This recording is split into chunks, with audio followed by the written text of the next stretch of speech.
यहाँ पर हम लोग एग्जाम्पल 13 देखेंगे।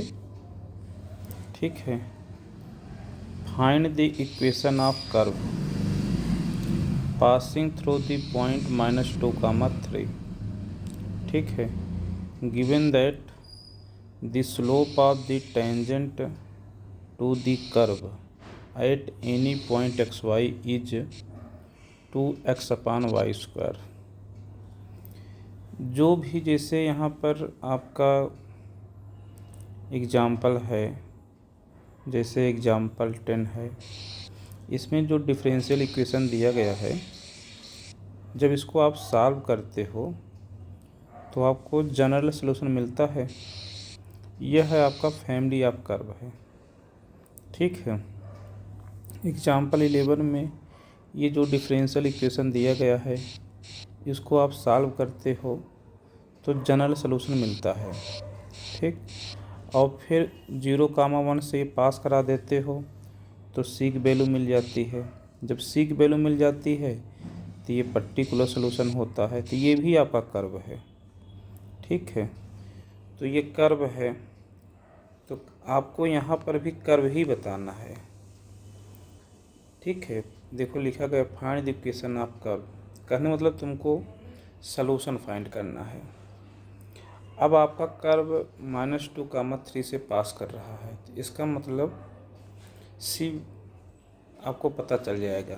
कहने मतलब जो कर्व निकलेगा वह सलूशन होगा, पर्टिकुलर सलूशन। ठीक है, अब यहाँ पर तो कोई डिफरेंशियल इक्वेशन दिया नहीं है, लेकिन आपको डिफरेंशियल इक्वेशन क्रिएट करना है। आप बनाएंगे डिफरेंशियल इक्वेशन, कैसे बनाएंगे यही चीज़ यहाँ देखना है। ठीक है, यहाँ पर बताया है slope of the tangent. Slope of tangent मतलब dy/dx। ठीक है, इसका मतलब है dy/dx, स्लोप ऑफ टेंजेंट का मतलब to the curve at any point, किसी पॉइंट xy पर, x, y पर कितना है 2x/y² है, 2x/y² है। ओके, यही बात यहाँ लिखी गई है अकॉर्डिंग टू क्वेश्चन। ठीक है, तो यहाँ पर देखो, we know that slope of the tangent to the curve to a curve is given by dy/dx। अब dy/dx किसके इक्वल होगा 2x/y² के। क्वेश्चन में से बताया है किसी पॉइंट पर ये है स्लोप, तो ये इक्वेशन बन गई। अब इक्वेशन आपके पास आ गया। इक्वेशन कैसा है, डिफरेंशियल इक्वेशन है। डिफरेंशियल इक्वेशन कैसे सॉल्व करते हो, वेरिएबल सेपरेबल मेथड से। ठीक है, separating the variables, equation 1 can be written as, ये लैंग्वेज आपको लिखना पड़ेगा। ठीक है, इसके लिए क्रॉस मल्टीप्लिकेशन करा दो, y² को dy के साथ करा दो और ds को 2s के साथ करा दो। अब एक नया इक्वेशन बन गया। अब ये जो इक्वेशन है उसको इंटीग्रेट करेंगे, इंटीग्रेटिंग बोथ साइड्स आप इक्वेशन 2 वी गेट, ये आपका आ जाएगा। ठीक है, अब यहाँ पर जो इंटीग्रेंड है वो आपका y² है, यहाँ 2x है। y² का आंसर आएगा y³/3। ठीक है, 2s का आंसर आएगा x²। किसी एक साइड में c लगाते हैं, यहाँ राइट हैंड साइड में लगाया है।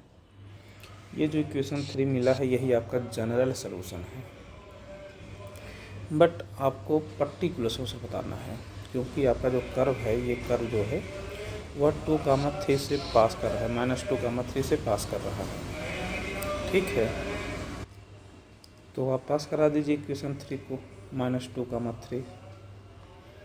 तो माइनस लिखेंगे substituting x = -2 y = 3 in equation 3, यानी कि इस इक्वेशन को आपका ये पॉइंट क्या करेगा, सेटिस्फाइज करेगा। सेटिस्फाइज करेगा, सी की वैल्यू आ जाएगी, सी की वैल्यू 5 आ गई।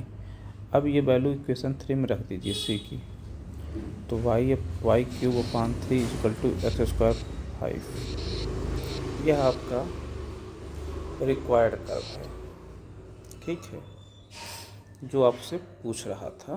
तो उसका इक्वेशन आपके सामने आ गया है, यही आपका आंसर है। Okay, next example 14। In a bank principal increases continuously at the rate of 5% per year. In how many years ₹1000 double itself. ठीक, यह क्वेश्चन आप पहले भी इस टाइप के क्वेश्चन छोटी क्लासों में कर चुके हैं। वहाँ कैसे करते थे वो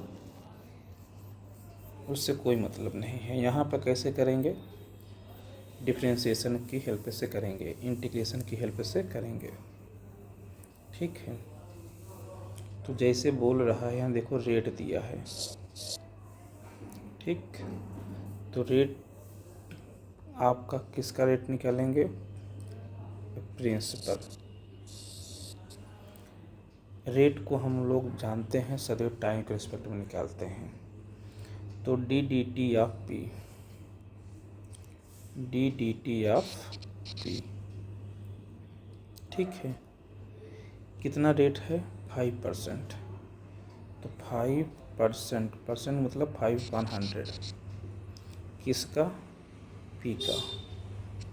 ये तो क्वेश्चन दे दिया, ये आपके अकॉर्डिंग हो गया। यहाँ से इक्वेशन क्या बन गया, ये इक्वेशन बन गया D P upon D T is equal to, ये 5 को 100 से डिवाइड करा दोगे यहाँ 20 आ जाएगा, पी अपान 20। यह इक्वेशन 1 बन गई। इक्वेशन आ गया डिफरेंशियल इक्वेशन। अब आप सॉल्व करना जानते हैं सेपरेबल वेरिएबल मेथड से। लिखेंगे separating the variables in equation 1 we get. यहाँ 2 वेरिएबल हैं, पी आपका डिपेंडेंट वेरिएबल है और टी इंडिपेंडेंट है इसके अकॉर्डिंग। ठीक है, एक पी है और एक टी है। तो ये जो पी है इसको पी के पास लाओ, टी वाले को एक साइड करो, तो ये आपका बन गया डी पी अपान पी, ये बन गया डी टी अपान 120। इंटीग्रेट करेंगे बोथ साइड, इंटीग्रल लगाएंगे, integral 1 upon P D P is equal to, ध्यान देना 20 तो कांस्टेंट है, बाहर हो जाएगा इंटीग्रल, तो 20 बाहर हो जाएगा, वहाँ 1 बचेगा, तो 1 डी टी। इसको पी के रिस्पेक्ट में इंटीग्रेट करना है, तो इसका आंसर आएगा लॉग पी। ठीक है, ये आपका 1/20 कांस्टेंट है और 1 का इंटीग्रल टी, किसी एक साइड में प्लस सी लगा दो। ठीक है, यही बात यहाँ लिखी गई है। ओके, अब ये आपका जनरल सलूशन है। तो ये जो लॉग में है इसको एक्सपोनेंशियल में चेंज कर सकते हो। एक्सपोनेंशियल में चेंज करोगे तो ये ऐसे बन जाएगा। ठीक है, p इज इक्वल टू ई की पावर t अपान 20 प्लस C1। ठीक है, पहले तो आप ऐसे लिखोगे p इज इक्वल टू ई की पावर t अपान 20 प्लस C1। फिर इसको आप ऐसे लिख लोगे ई की पावर t अपान 20 इंटू ई की पावर C1। ई की पावर C1 एक कांस्टेंट है, इसे फिर से आप नया नाम दे दो ई की पावर t अपान 20, इसे कैपिटल C बोल दो। ठीक है, ओके, ये आपका है जनरल सलूशन। ओके, ये आपका जनरल सलूशन है। ठीक है, अकॉर्डिंग टू क्वेश्चन आपका पी जो है वह 100 है, ठीक है, किस 1000 है। पी आपका कितना है 1000। किस समय, जब समय 0 हो, यानी t=0। तो जब इसका मतलब पॉइंट आपका मिल गया 0,1000, ये पॉइंट मिल गया, ठीक है। क्योंकि यहाँ टी इंडिपेंडेंट है, पी डिपेंडेंट है। हमारा पॉइंट कैसे होता है x, y, इसमें x इंडिपेंडेंट होता है, y डिपेंडेंट होता है। तो ठीक यहाँ पर t इंडिपेंडेंट है, p डिपेंडेंट है, उसके अकॉर्डिंग हमारा पॉइंट बना 0,1000। अब यह पॉइंट जो है इस इक्वेशन को क्या करेगा, सेटिस्फाइज करेगा, क्योंकि इससे पास होगा। जब इसको पास कराएंगे आप, चलो पास करा दो। पी के पोजीशन पर ये पी है, समझ में बात आ रहा है, ये आपका टी है, कामा ये पी है। तो टी के पोजीशन पर आप रखो 0, ठीक है।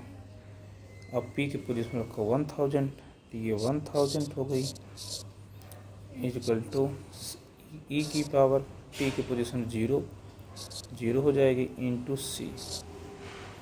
तो यहाँ से सी की वैल्यू कितनी आ गई 1000 आ गई, ई पावर 0 तो 1 हो जाएगी।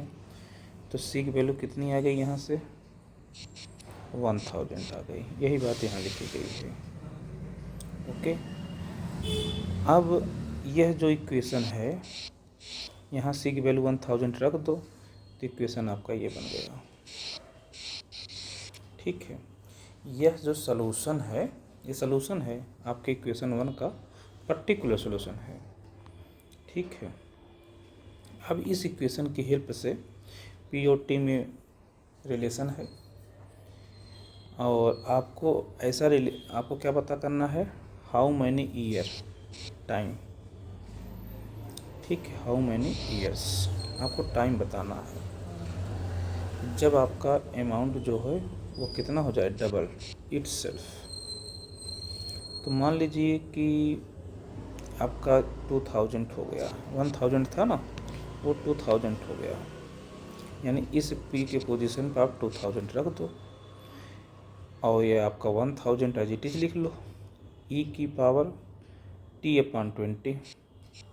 टी मतलब किसी भी समय आपका हो जा रहा है, डबल हो जा रहा है, वो समय नहीं पता है, अब ये निकल जाएगा,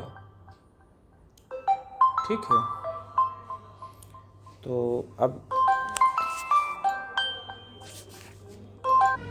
ठीक है, तो यहीं से टी निकल जाएगा। तो टी यहाँ से आप निकालोगे, 1000 से 2000 कैंसिल हो जाएगा, यहाँ 2 बचेगा, ठीक है। और फिर से एक्सपोनेंशियल फंक्शन को लॉग में चेंज कर लोगे तो टी की वैल्यू कितनी आ जाएगी, ठीक है, ये आ जाएगी 20 log 2, ओके। ये लैंग्वेज वाला क्वेश्चन है। अच्छा, ये 2 क्वेश्चन आपने लैंग्वेज वाला देखा, एक एग्जाम्पल 13 देख लिया और एक एग्जाम्पल 14 देख लिया। एक बार और अपने आप से करना इसको, ओके। तो फिर आपको क्वेश्चन 15, 16, 17, 18, 19 और 20, ओके, 21, 22, इन सब में हेल्प मिलेगी। और फिर आप ट्राई करेंगे तो इसमें से कुछ क्वेश्चंस आपसे आसानी से बन जाएंगे।